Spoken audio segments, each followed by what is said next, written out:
नमस्कार प्रेक्षकांनो, आजच्या भागात फायनली आता कान्हा आणि सखी निघालेले आहे हनीमूनसाठी. तर आता इथे तेजस्विनीने त्यांच्यासाठी दही साखर आणलेलं असतं आणि त्यांच्या हातावर दही साखर देते.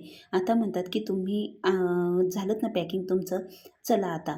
आणि मग इथे सखी म्हणते की आई मस्त एन्जॉय करा आणि येऊच नका परत. जेव्हा असं बोलल्याच्या नंतर सगळेजण तेजस्विनीकडे बघायला लागतात की असं काय बोलते. आणि ती म्हणते की अरे येऊच नका म्हणजे तुम्ही खूप एन्जॉय करा, एकमेकांची साथ कधीच सोडू नका.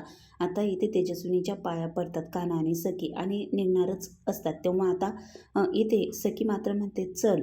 आता सगळ्यांना प्रश्न पडतो की आता सखी आईला का असं म्हणत आहे आणि तिला घेऊन गाडीजवळ येते आणि म्हणते की तू ही बस ना गं आई, गाडीमध्ये बस तू. आता तेजस्विनी म्हणत असते की नको, हे काय सखी तू मला कुठे घेऊन चालली आहे. पण आता सखीने इतका आग्रह केला आणि आता आईला गाडीत बसवलेलं असतं.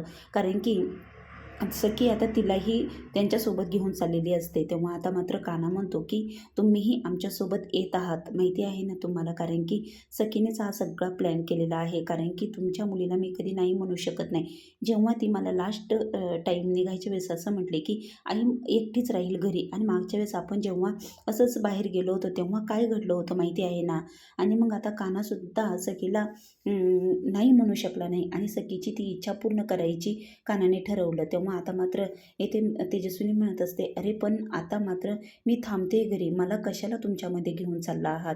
आणि हे बरं वाटतं का तुम्ही दोघे हनीमूनला जात आहात आणि तुमच्या आईला सोबत घेऊन चालले, हे अजिबात बरं वाटत नाही. पण सखी मात्र काही केले ऐकत नाही. सखी म्हणते आई तू काळजी करू नको, आम्हाला काहीच अकट वाटत नाही, आम्हाला खूप छान वाटत आहे, तू आमच्यासोबत ये फिर, जरा तुलाही बरं वाटेल. आता मात्र हिचा प्लॅन वेगळाच असतो. हिच्या प्लॅनवर सगळं पाणी फिरलेलं असतं. कारण की आता हिला माहिती आहे ह्या गाडीमध्ये जर बसलं तर यांच्याबरोबर मीही वरचा पास काढू शकते. त्यामुळे आता कान्हा म्हणतो की तुमच्या मुलीला मी नाही म्हणू शकत नाही, कारण की तिची इच्छा मी पूर्णच करणार. कारण की सखी म्हटल्यामुळे मी तिला काहीच बोलू शकलो नाही. आता इथे सखी म्हणते की काय बघत आहे कान्हा तू, आता पटकन गाडी स्टार्ट कर. आई तुला काय झालं आहे, तू एवढी घाबरलीस का, तुला इतका घाम का आला आहे. आता ही घामाघूमच झालेली असते. कारण की हिला माहिती असतं की आता गाडीत बॉम्ब आहे आणि गाडी स्टार्ट झाली तर सगळेच आता जाऊया, आता मीही 12च्या भावात जाईल, असं आता हिला वाटत असतं. हिचा प्लॅन हिच्यावरच उलटलेला असतो. मात्र सखी म्हणते आई तुझी तब्येत बरी नाही आहे का, एसी चालू करू का, तुला किती घाम आला आहे. तेव्हा आता ती म्हणते की नाही मी ठीक आहे.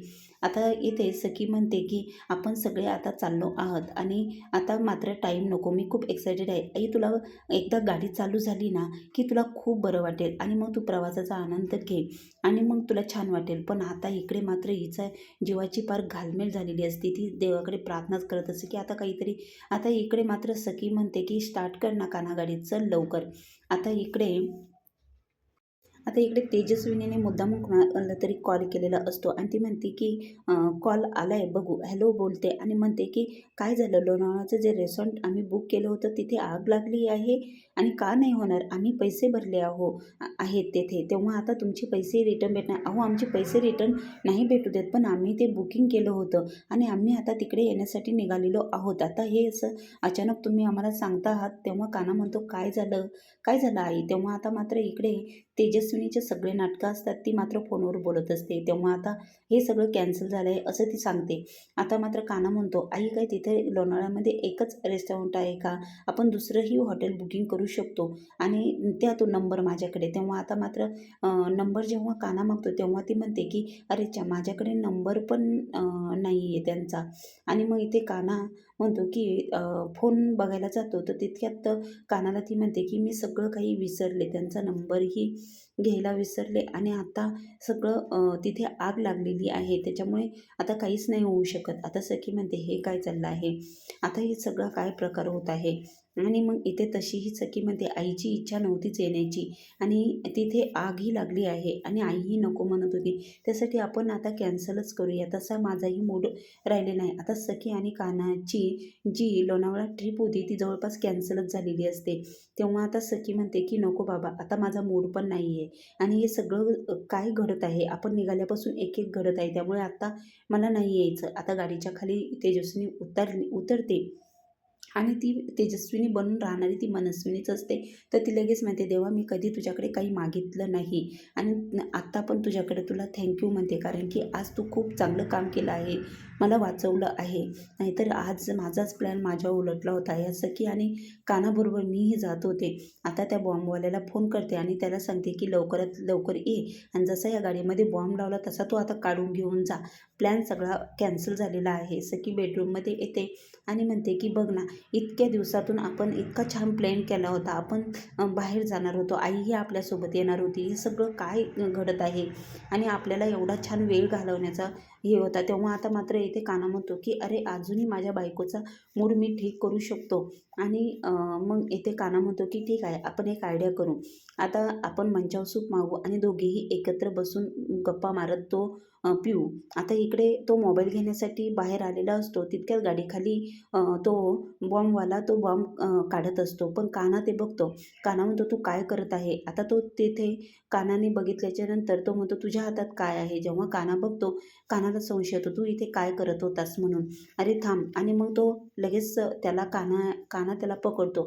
त्याची गच्ची पकडतो. पण तो त्याच्या हातातून निसटतो आणि तिथून पळायला सुरुवात करतो. कान्हाही त्याच्या पाठीमागे खूप पळतो आणि त्याला पकडण्याचा प्रयत्न करतो. पण तो निसटून जातो. कुठे लपतो काहीच कळत नाही. आता मात्र इकडे मनस्विनीला त्याने कॉल केलेला असतो आणि म्हणतो की मला कानाने पकडण्याचा प्रयत्न केला, कारण की कानाने मला पाहिलं आहे. तुम्ही काळजी नका करू, पण सरकार मी सगळं ठीक करेल. तेव्हा आता सरकार म्हणते की नाही, आता तुला तर तू जिवंत नाही राहू शकत. आता इकडे कान्हा त्यांच्या पुढील भागामध्ये असं बघायला मिळणार आहे की कान्हा आता त्याच्या घरी आलेला असतो. माँसाहेब आणि अपर्णा या दोघींनाही संशय आलेला असतो की ती तेजस्विनी नसून मनस्विनीच आहे. आता मात्र त्यांची खात्रीच पटलेली असते आणि कानाची सुद्धा खात्री पटलेली असते की ती मनस्विनी आहे. आता पुढील भागामध्ये इतका जबरदस्त ट्विस्ट येणार आहे की आता सखी अपर्णा म्हणते की खरंच त्या तेजस्विनीच्या सहवास मला अजिबात लाभलेला नाही, कारण की ती नक्कीच मनस्विनी आहे.